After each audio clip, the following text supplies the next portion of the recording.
नमस्कार दोस्तों, मैं अरुण कुमार स्वागत करता हूं आपके अपने YouTube चैनल एक्सपर्ट मंत्रा में। पिछले वीडियो में हम लोगों ने द्विघात बहुपद के शून्यकों तथा उसके गुणांकों के बीच संबंध के बारे में जाना था तथा उससे संबंधित कुछ प्रश्नों को हल भी किया था। आज के इस वीडियो में हम लोग त्रिघात बहुपद के शून्यकों तथा उसके गुणांकों के बीच संबंध के बारे में जानेंगे तथा उससे संबंधित कुछ प्रश्नों को हल करना भी सीखेंगे। तो चलिए वीडियो शुरू करते हैं। तो चलिए देखते हैं कि त्रिघात बहुपद के शून्यकों तथा गुणांकों में क्या संबंध होता है। हम लोग पिछले वीडियो में यह पढ़ चुके हैं कि त्रिघात बहुपद का व्यापक रूप ax³ plus bx² plus cx plus d के रूप का होता है। तो मान लेते हैं कि माना कि एक त्रिघात बहुपद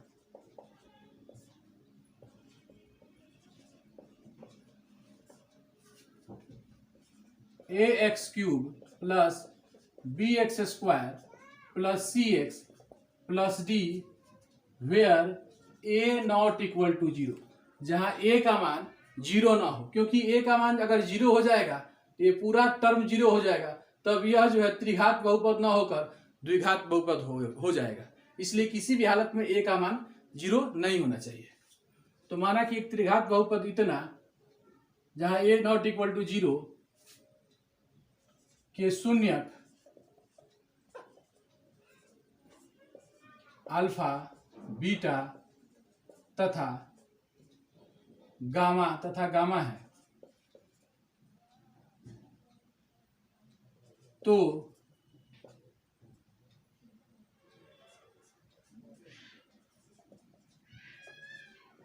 शून्यकों का योगफल,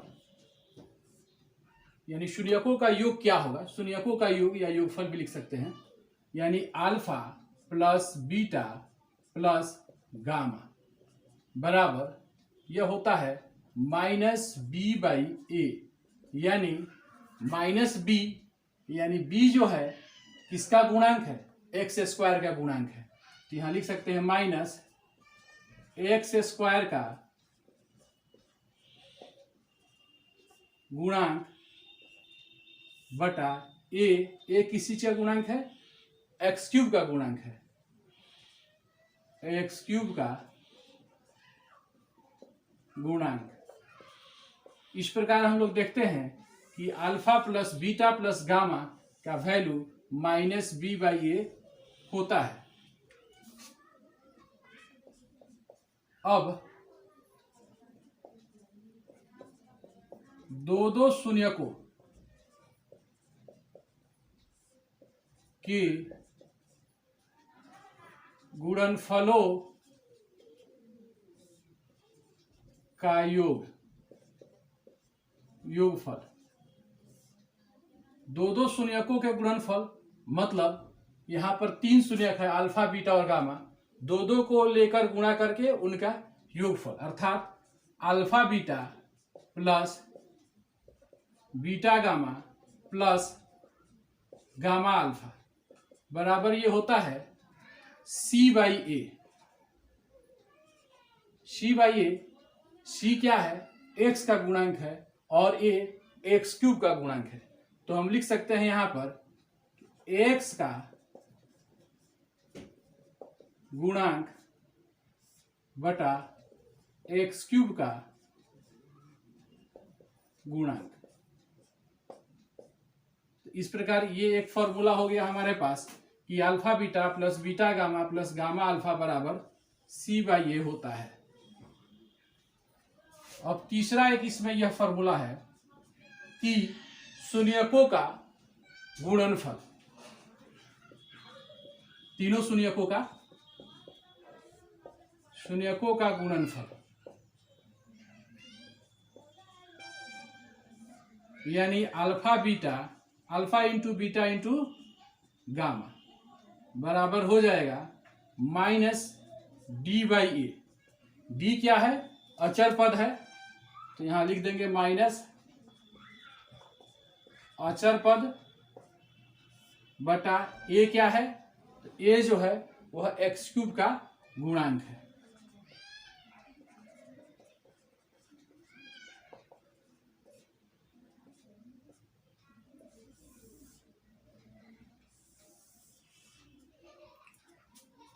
तो इस प्रकार अगर त्रिघात बहुपद के शून्यक हमें पता हो तो शून्यकों का योगफल alpha plus beta plus gamma minus B by A होगा। दो शून्यकों के गुणनफलों का योगफल यानी alpha beta plus gamma alpha C by A होगा तथा उनका गुणनफल यानी alpha into beta into gamma minus D by A होगा। अब चलिए हम लोग यह जानते हैं कि यदि त्रिघात बहुपद के तीनों शून्यक यानी अल्फा बीटा और गामा पता हो तो अभिष्ट त्रिघात बहुपद क्या होगा। तो यदि किसी त्रिघातीय बहुपद के शून्यक अल्फा बीटा गामा हो तो अभिष्ट बहुपद होगा। तो जो अभिष्ट बहुपद होगा वो होगा x cube minus alpha plus beta plus gamma x square plus alpha beta plus beta gamma plus gamma alpha x minus alpha beta gamma. यानी यदि किसी प्रश्न में यह दिया हो कि किसी त्रिघातीय बहुपद के शून्यक अल्फा बीटा या गामा हो या कोई संख्या दिया हो तो उस आधार पर अगर हमें बहुपद ज्ञात करना हो तो इसी फॉर्मूले का हम लोग यूज करेंगे। तो चलिए इससे जुड़े हुए कुछ प्रश्नों को हल करते हैं। क्वेश्चन नंबर 1 है, जांच कीजिए कि त्रिघात बहुपद px बराबर 3x cube minus 10x square minus 27x plus 10 के शून्यक 5 माइनस 2 तथा 1/3 है। तत्पश्चात शून्यकों तथा गुणांकों के बीच के संबंध की सत्यता की जांच कीजिए। इस प्रश्न के 2 भाग हैं। पहले भाग में हमें यह बताना है कि ये जो शून्यक 5 माइनस 2 और 1/3 हैं इस त्रिघात बहुपद के, इसके शून्यक हैं या नहीं। तो हम बारी बारी से इस px में यानी इस बहुपद में एक बार 5, एक बार -2 और एक बार 1/3 रखेंगे और देखेंगे कि इसका वैल्यू 0 के बराबर आ रहा है कि नहीं। अगर ये आ रहा है तो निश्चित रूप से ये दिए गए बहुपद का शून्यक है। तो प्रश्न का पहला भाग तो ये हो गया। दूसरा भाग ये हुआ कि शून्यकों तथा गुणांकों के बीच ये जो शून्यक दिए हुए हैं और ये जो गुणांक है जैसे एक्स क्यूब का गुणांक 3, एक्स स्क्वायर का गुणांक -10, एक्स का गुणांक -27 और अचर पद 10, इनके बीच जो हम लोग संबंध पढ़े हैं उसकी सत्यता की जांच हम लोगों को करनी है। तो सबसे पहले हम प्रश्न के पहले भाग को हम लोग हल करते हैं।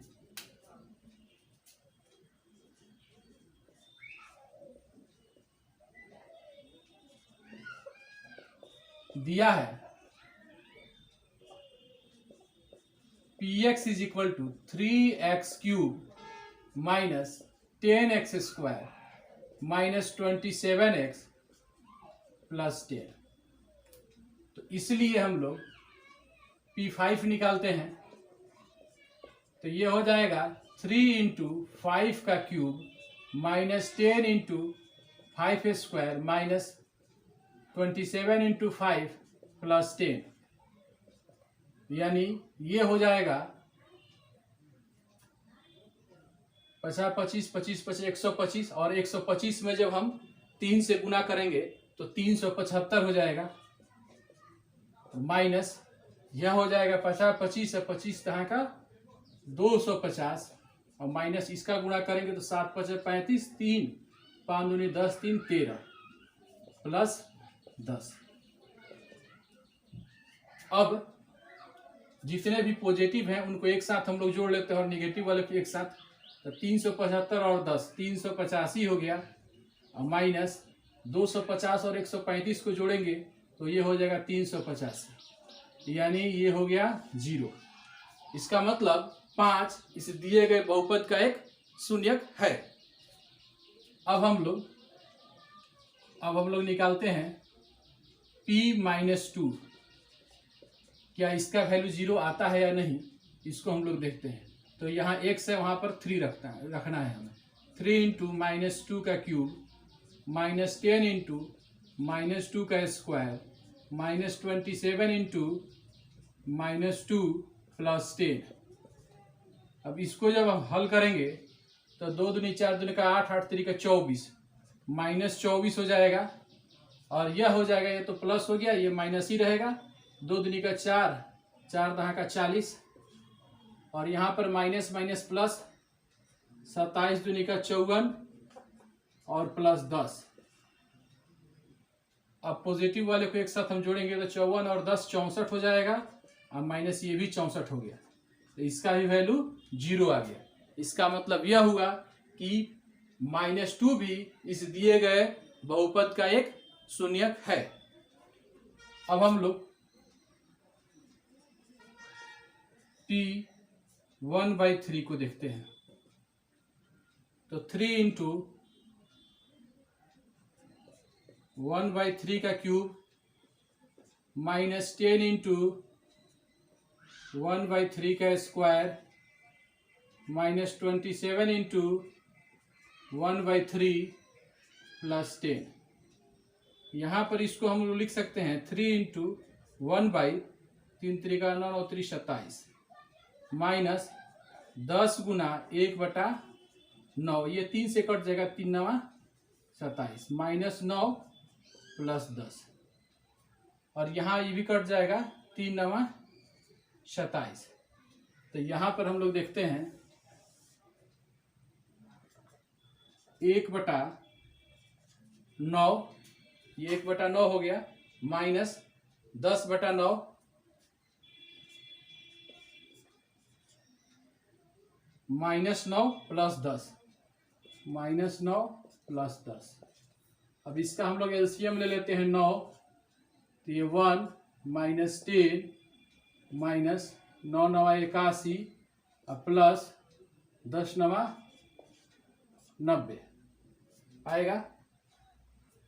तो ये हो गया 90 और 1 91 माइनस 81 और 10 भी 91 हो गया बटा 9, यानी 0/9 अर्थात 0। इसका मतलब यह हुआ कि जब 5 इस बहुपद में 5 -2 और 1/3 तीनों को ही रखने पर इसका वैल्यू 0 आ रहा है। इसका मतलब ये जो दिए गए मान है 5 -2 और 1/3 इस बहुपद के शून्यक हैं। तो हम लिख सकते हैं कि अतः 5 -2 तथा 1/3 दिए गए बहुपद px के शून्यक हैं। तो ये प्रश्न का एक भाग तो हम लोग हल कर लिए। अब दूसरा भाग यह है कि शून्यकों तथा गुणांकों के बीच के संबंध की सत्यता की हमें जांच करनी है। तो चलिए इसको हम लोग जांच करते हैं। अब हम लोग शून्यकों तथा गुणांकों के बीच संबंध की सत्यता की जांच करेंगे। यह प्रश्न का दूसरा भाग है। तो यहां हम लिख देते हैं शून्यकों तथा गुणांकों में संबंध, इसी की सत्यता की जांच हमको करनी है। तो मान लेते हैं कि माना ये जो 3 शून्यक दिए हैं 5 -2 और 1/3, एक को अल्फा एक को बीटा और तीसरे को गामा हम मान लेते हैं। तो माना अल्फा बराबर 5, बीटा बराबर -2 तथा गामा बराबर 1/3। इसलिए शून्यकों का योग alpha plus beta plus gamma बराबर यानी 5 प्लस -2 प्लस 1/3। तो इसका एलसीएम हम लोग 3 लेंगे तो 5 तिया 15 माइनस 3 दूनी का 6 और प्लस 1 यानी यह हो जाएगा 15 1 16 माइनस 6/3 यानी 10/3। तो अगर हम ध्यान दें तो 10 जो है वह इस बहुपद के x स्क्वायर वाले टर्म का गुणांक है। तो हम यहाँ लिख सकते हैं माइनस x स्क्वायर का गुणांक बटा 3 जो है वह x³ का गुणांक है। तो यहाँ पर हम लिख सकते हैं x³ का गुणांक। हमने यही ना पढ़ा था कि alpha plus beta plus gamma बराबर क्या होता है -b/a। तो b क्या है x स्क्वायर का गुणांक है, यानी यह संबंध बिल्कुल सही है। अब दो शून्यकों के गुणनफलों का योगफल। तो दो शून्यकों के गुणनफलों का योग यानी alpha beta plus beta gamma plus gamma alpha बराबर क्या होगा। तो अल्फा बीटा यानी 5 गुना -2, 5 गुना -2, हम इसको नीचे लिख देते हैं 5 गुना -2 प्लस बीटा गामा यानी -2 गुना 1/3 जोड़ गामा अल्फा यानी 1/3 गुना 5। अब इसको जब हम हल करेंगे तो ये हो जाएगा 5 दूनी का 10 यानी -10 प्लस माइनस माइनस हो जाएगा यह 2/3 और यह हो जाएगा प्लस 5/3। अब यहाँ पर अगर हम 3 एलसीएम ले लेते हैं तो ये -30 -2 प्लस 5 यानी 30 2 32 -32 प्लस 5/3 बराबर हो जाएगा 32 -32 प्लस 5 यानी -27/3। तो अगर हम लोग ध्यान दें तो -27 किसका गुणांक है तो x का, यानी हम लिख सकते हैं x का गुणांक बटा 3 किस चीज का गुणांक है x³ का। तो हमने पढ़ा था ना कि alpha beta plus beta gamma plus gamma alpha बराबर c/a होता है। c मतलब x का गुणांक, a मतलब x³ का गुणांक। यानी यहाँ भी शून्यकों और गुणांकों के बीच जो संबंध है उसकी सत्यता की जांच हो गई। अब तीसरा जो है वह है शून्यकों का गुणनफल। अब शून्यकों का गुणनफल बराबर यानी शून्यकों का गुणनफल मतलब अल्फा बीटा गामा, यानी तीनों का हम लोग गुणा कर देंगे यानी 5 गुना -2 गुना 1/3। अब जब हम इनका गुणा करेंगे तो हम पाएंगे कि यह -10/3 हो गया। तो -10/3 तो -10 क्या है 10 जो है वह अचर पद है और 3 जो है वह x³ का गुणांक है। तो हम लिख सकते हैं बराबर माइनस अचर पद बटा x³ का गुणांक। तो हमने यही ना पढ़ा था अभी कि alpha into beta into gamma बराबर -d/a होता है, यानी d यानी अचर पद और a मतलब x³ का गुणांक। तो इस प्रकार यहाँ पर हम लोग शून्यकों तथा गुणांकों के बीच जो संबंध होती है उसके सत्यता की जांच कर लिए। तो इस प्रकार के बहुत सारे प्रश्न आपके टेक्स्ट बुक में हैं, उसको आप लोग सॉल्व कीजिएगा। और अगले वीडियो में मैं इससे संबंधित और भी जो कुछ कठिन प्रश्न हैं उसको हल करूंगा तथा आपको समझाऊंगा। जैसा कि प्रत्येक वीडियो के अंत में मैं आपसे एक सवाल पूछता हूं जिसका जवाब आपको देना होता है। तो चलिए देखते हैं आज का सवाल क्या है। तो आज का सवाल है, निम्नलिखित में कौन त्रिघात बहुपद है? पहला ऑप्शन है ax² + bx + c। दूसरा ऑप्शन है 5x² + 3x + 5। तीसरा ऑप्शन है 0x³ + 5x² + 3x - 4। और चौथा ऑप्शन है 5x³ + 4। तो इनमें जो भी सही उत्तर होगा उसे कमेंट करके मुझे बताइएगा। अगर यह वीडियो आपको अच्छी लगी हो तो अपने दोस्तों के बीच शेयर कीजिएगा।